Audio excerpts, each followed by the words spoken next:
week. After 1 week guys, babalikan namin kung After talaga. 1 year. Kala ko 1 year. 1 year daw. Hindi, after 1 week lang guys, babalikan namin. Pangalan ni ate. Ang pangalan Pangalan, te.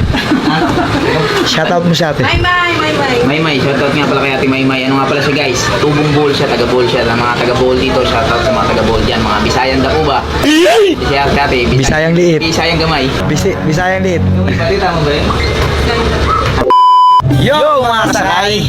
Mga kasakay for today's video, dahil may dumating palang blazing sa amin ngayon, ipapakita nga pala ako.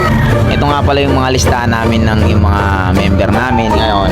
Ang gagawin nga pala namin guys, dahil may dumating na blazing sa amin, naisipan kasi namin na magpagawa kami ng Woody jersey, yung alam niyo yung Woody jersey guys, yung may hook dito.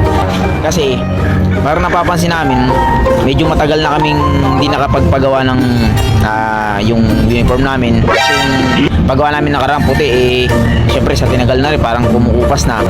Parang napag-isip-isip namin na may makita man lang kami sa pinaghihirapan namin kahit paano. Kahit sa simpleng bagay lang, mapasaya namin yung bawat isa sa amin.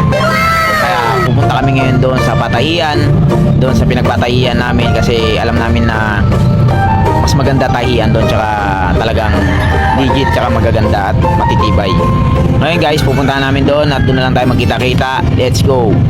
A few moments later. Yun na nga mga idol, nandito na nga pala tayo ngayon sa Custom Tailoring. Dito lang yan sa may Barangay Timbao. At dito nga lang yan guys, matatagpuan sa may Block 11 Lot 43. At di na nga ako nagpatumpik-tumpik dyan guys. Kakausapin ko na nga si ate at ipapaliwanag ko na nga sa kanya kung ano yung mga design at kung anong sukat ang aming ipalalagay. Dito sa paling tapos yung lettering niyan yan yung pagagaya namin yung lettering niyan. Diba, Team Katambay yan. Kumbaga ang babaguhin lang yan, Team Kasakay. Okay, tapos yung corona niya, ito, kulay dilaw, yung ganyan yung corona. Yung nandito. Oo, yung nandito sa ano, ayan, yan din mismo siya, kumbaga yung lalagyan natin ng kulay, yung parang yung kulay dilaw siya, tapos yung lettering niyan, yan. Ang mababago lang dito tayo yung Katambay, Kasakay yung ilalagay doon, Kasakay team. Dahil napaliwanag ko na kay ate yung gusto naming design, gusto naming laki, kaya papalagyan namin mga pangalan namin. Ngayon, magsisend muna tayo ng down payment kay madam. Gcash na lang guys, hindi wala man tayong cash.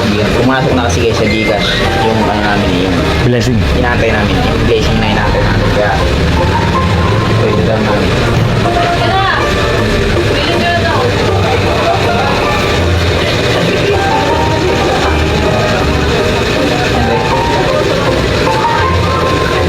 Guys, send na natin yung down. Ito na guys, send natin.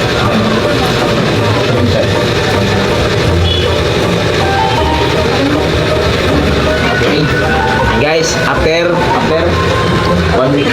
After 1 week guys, babalikan namin kung After talaga. 1 year. Kala ko 1 year. 1 week daw. Hindi, after 1 week lang guys, babalikan namin. Pangalan ni ate. Ang pangalan. Pangalan, te. Shoutout mo siya, ate. May. Maymay, shoutout nga pala kay Ate Maymay. Ano nga pala siya guys? Tubong Bohol siya, taga Bohol siya. Ang mga taga Bohol dito, shoutout sa mga taga Bohol dyan. Mga Bisayan da po ba? Yan, ate, Bisayang liit. Bisayang gamay. Bisayang liit. Pati tama ba yun? Ada po.